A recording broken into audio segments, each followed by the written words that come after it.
Hello students. तो आज हम इस वीडियो में डिस्कस करेंगे पेट्रोलियम टेक्नोलॉजी 3 से 4 का एक चैप्टर है ट्रीटमेंट प्रोसेस। तो उस चैप्टर में एक पॉइंट है SO2 ट्रीटमेंट ऑफ केरोसिन की केरोसिन का फाइनल यूज से पहले उसको SO2 ट्रीटमेंट करना पड़ेगा to remove the aromatic compound present in the kerosene. इसके बारे में अपन इस वीडियो में डिस्कस करेंगे। तो सबसे पहले ओवरव्यू कर लेते हैं इस चैप्टर का कि चैप्टर नंबर 5 जो ट्रीटमेंट प्रोसेस उसमें सारे कवर होंगे।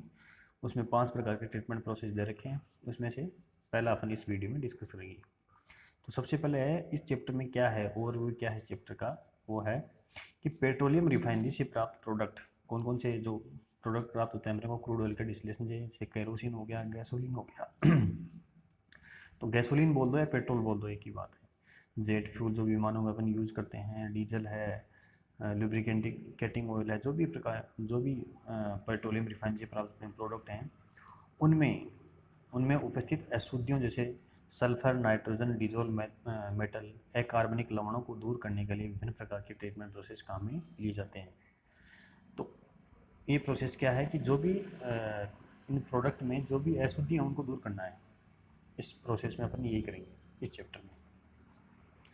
लेकिन मुख्य उद्देश्य सल्फर के यौगिकों को दूर करना होता है। जितने प्रकार की अशुद्धियाँ हैं उनमें से मुख्य उद्देश्य क्या है अपना, सल्फर के यौगिकों को अलग करना। क्योंकि अगर सल्फर के यौगिक प्रेजेंट रहेंगे तो जब भी फ्यूल बर्न होगा तो उससे SO2 या SO3 बनेगी, जो कि इन्वायरमेंट को पोल्यूट करेंगे। इसलिए अपने को इनको रिमूव करना है। तो सल्फर के यौगिकों में क्या क्या आते हैं, HS आ गया, तो हाइड्रोजन सल्फाइड आ गया, थायोफिन आ गया, मरकेप्टन आ गया। मरकेप्टन क्या होती है, जो LPG में अपनी सुगंध आती है ना, वो मरकप्टेंस के कारण आती है। तो इन यौगिकों को अपना दूर करना होता है। अब एक टर्म आती है इस चैप्टर में, स्वीटनिंग। ये स्वीटनिंग क्या होती है? स्वीटनिंग क्या होती है? A major refinery treatment of gasoline to treat sulphur compound. कि जो गैसोलीन है, पेट्रोल है, उसको ट्रीट करना है अपने को। उसको ट्रीट करना है क्यों? क्योंकि उसमें सल्फर अपना कंपाउंड अपने को कम करना है। तो गैसोलीन को ट्रीट करने के लिए करने का प्रोसेस, जिससे सल्फर के कंपाउंड कम हो, सल्फर के जो भी यौगिक प्रेजेंट हैं पेट्रोल में वो कम हो जाएं, उसको बोलते हैं स्वीटनिंग, स्वीटनिंग ऑफ गैसोलीन। ये क्यों करते हैं? To improve colour, odour and oxidation stability, ताकि जो पेट्रोल है उसकी कलर अच्छा रहे, ऑर्डर उसमें वो जो गंध आती है सल्फर के यौगिक के कारण वो ना आए, और उसकी ऑक्सीडेशन स्टेबिलिटी बढ़ जाए, जल्दी से ऑक्सीडाइज ना हो। And to reduce the concentration of CO2 की कंसनट्रेशन कम करने के लिए भी उसमें अपन ये स्वीटनिंग प्रोसेस करते हैं। ठीक, अब आते हैं अपन पॉइंट पे। SO2 treatment of kerosene. Kerosene का अपने को SO2 से ट्रीटमेंट करना है। कच्चे तेल के डिस्टिलेशन से प्राप्त केरोसिन में एरोमेटिक कंपाउंड, रिंग वाले यौगिक, जो रिंग बनते हैं जैसे बेंजीन हो गया, फिनोल हो गया, टोलुइन हो गया, ये रिंग वाले उनको बोलते हैं एरोमेटिक कंपाउंड।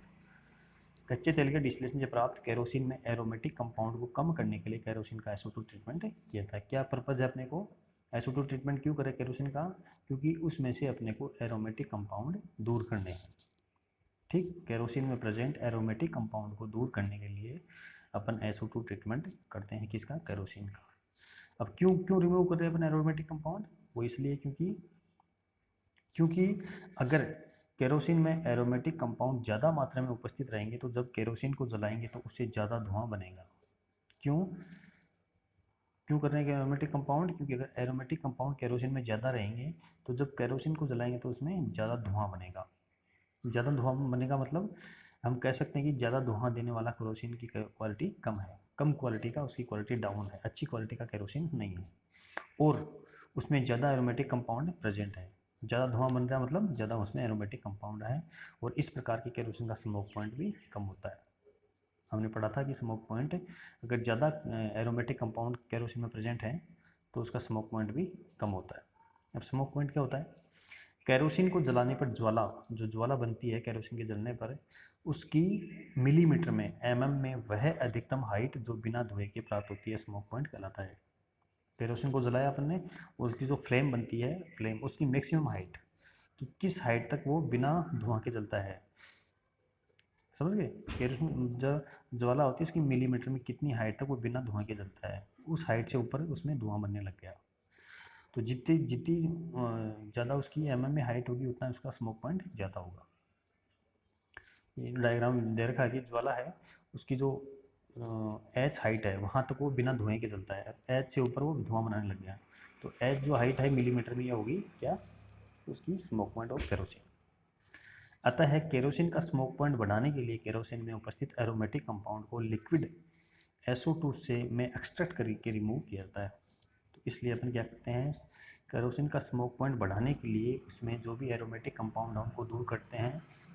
किससे करते हैं दूर, लिक्विड SO2 सो के में एक्सट्रैक्ट करके। लिक्विड SO2 डालेंगे केरोसिन में तो जो भी केरोसिन में एरोमेटिक कंपाउंड प्रेजेंट है उनको SO2 अपने में सौंक लेगा, एक्सट्रैक्ट कर लेगा उनको। ठीक है, निम्न विधि के द्वारा केरोसिन से एरोमेटिक अलग करते हैं। फ्लोशीट अगले पेज पे है, अगले पेज पे देखेंगे इसको। डिस्क्रिप्शन है, इस प्रोसेस में केरोसिन का लिक्विड SO2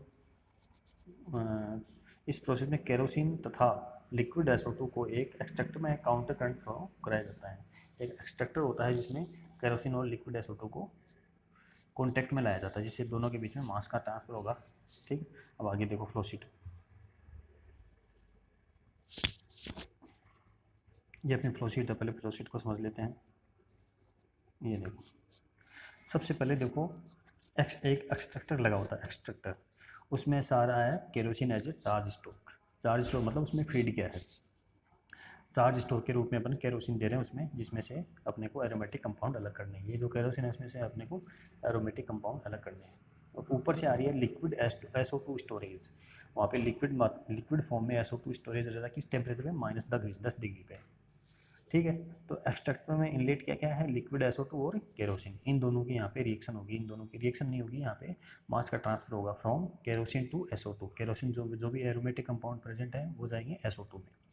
अब एक्सट्रैक्टर से दो फेज बनती है। एक्सट्रैक्टर में आप पढ़ोगे कि इसमें दो फेज बनती है, एक तो एक्सट्रैक्ट फेज होती है, एक रेफिनेट फेज होती है। उसमें मास का ट्रांसफर हुआ, उसमें दो फेज बन गई, कौन सी, रेफिनेट और एक्सट्रैक्ट।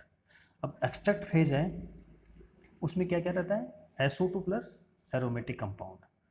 SO2 ने एक्सट्रैक्ट कर लिया एरोमेटिक कंपाउंड को, किस किधर से, केरोसिन से अपने ऊपर ले लिया। तो एक्सट्रैक्ट फेज में क्या क्या गया, SO2 प्लस एरोमेटिक कंपाउंड। ठीक है, अब एक्सट्रैक्ट जो फेज आ गई उसमें है SO2 प्लस एरोमेटिक कंपाउंड, उसको अपन ने अलग किया कहाँ से, मल्टी स्टेज इवोपरेटर लगा रखे हैं। 3 स्टेज इवोपरेटर है, एक 6 ATM पर काम करता है, एक दूसरा 1 ATM पर, दूसरा तीसरा 180 mm ऑफ Hg प्रेशर पर। वहाँ से अपने एरोमेटिक कंपाउंड अलग हो जाते हैं और SO2 जो आई उसको कंप्रेस करके वापस लिक्विड स्टोरेज में भेज देते हैं। ये तो हो गया एक्सट्रैक्ट फेज का काम। अब नीचे जो आई वो रेफिनेट फेज है, उसमें क्या होगा, केरोसिन होगा, और केरोसिन में कुछ मात्रा में अब क्या रिड्यूस होगी, जो कुछ मात्रा में क्या रहेंगे, एरोमेटिक कंपाउंड अब भी इसमें प्रेजेंट है लेकिन थोड़ी मात्रा में, बहुत कम मात्रा में, और एक रहेगी SO2। तो रेफिनेट फेज में केरोसिन आ गया, थोड़े बहुत उसमें कम मात्रा में, लो क्वालिटी में एरोमेटिक कंपाउंड कंप्लीटली रिमूव नहीं होंगे यहाँ से, क्योंकि 100% रिमूवल कहीं भी पॉसिबल नहीं है। तो केरोसिन प्लस एरोमेटिक कंपाउंड और कुछ मात्रा में SO2 भी यहाँ पे आ गई। तो SO2 को सेम प्रोसेस से अपन अलग करते हैं। 3 स्टेज यहाँ पे इवोपरेटर लगे होते हैं, एक 6 ATM पर काम करता है, एक 1 ATM पर, तीसरा 180 mm ऑफ Hg पे काम करता है। यहाँ से SO2 रिमूव हुई और वापस वो कंप्रेस करके कहाँ भेज दिया, लिक्विड स्टोरेज में। और नीचे से क्या मिल गया अपने को, सल्फर फ्री केरोसिन। इसमें कोई सल्फर नहीं है, केरोसिन प्राप्त होगा, इसमें एरोमेटिक कंपाउंड भी होंगे लेकिन बहुत कम मात्रा में होंगे। इस प्रकार जो केरोसिन मिलता है अपने को, इसकी जो स्मोक पॉइंट है वो बहुत अच्छा होता है, बहुत ज़्यादा होता है, मतलब पहले की तुलना में जो पहला केरोसिन था उससे उसका स्मोक पॉइंट ज़्यादा होता है। ठीक, केरोसिन, अब देखो दूसरा पॉइंट क्या है डिस्क्रिप्शन का, केरोसिन तथा लिक्विड SO2 दोनों का तापमान कितना होता है, -10 डिग्री सेंटीग्रेड होता है। जब अपने एक्सट्रैक्टर में भेजते हैं तब उनका टेम्परेचर होता है -10 डिग्री। एक्सट्रैक्टर एक पैक्ड बेड टावर होता है, कैसा होता है, पैक्ड बेड टावर, जहाँ केरोसिन तथा लिक्विड SO2 के बीच मास ट्रांसफर होता है। केरोसिन और लिक्विड SO2 के बीच मास ट्रांसफर होता है, जिससे केरोसिन में उपस्थित एरोमेटिक कंपाउंड को लिक्विड SO2 द्वारा एक्सट्रैक्ट कर लिया जाता है, जिससे एक्सट्रैक्ट फेज बनती है, तथा दूसरी फेज रेफिनेट फेज बनती है, जिसमें मुख्य रूप से केरोसिन तथा कुछ मात्रा में SO2 प्रेजेंट रहती है। रेफिनेट फेज में क्या रहेगा, केरोसिन और कुछ मात्रा में SO2। ठीक, अब आता है चौथा पॉइंट, ये क्या है, generally desulphurisation of raffinate phase is not so important as it contains negligible percent of sulphur. अगर रेफिनेट फेज में सल्फर की मात्रा बहुत कम है, SO2 की मात्रा बहुत कम है, तो अपन जो नीचे रेफिनेट फेज को ट्रीटमेंट कर रहे थे 3 इवेपोरेटर लगा के, वो अपन हटा भी सकते हैं। ये चौथा पॉइंट ही है। जनरली डीसल्फराइजेशन, डीसल्फराइज मतलब सल्फर को अलग करना, of raffinate phase is not so important as it contains negligible percent of sulphur. अगर बहुत कम मात्रा में सल्फर है तो अपन उसको नेग्लिजिबल भी मान सकते हैं।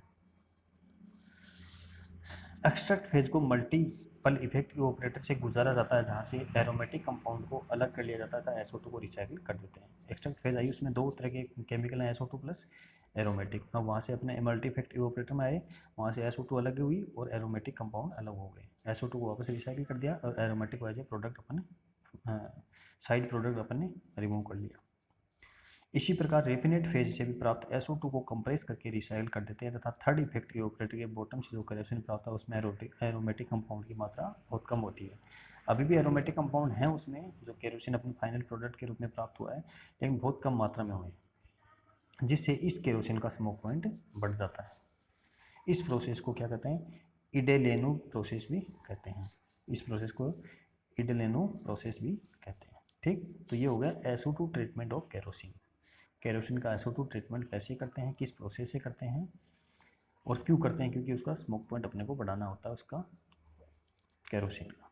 ठीक, okay, thank you. Next chapter में पढ़ेंगे अपन डॉक्टर प्रोसेस। Thank you.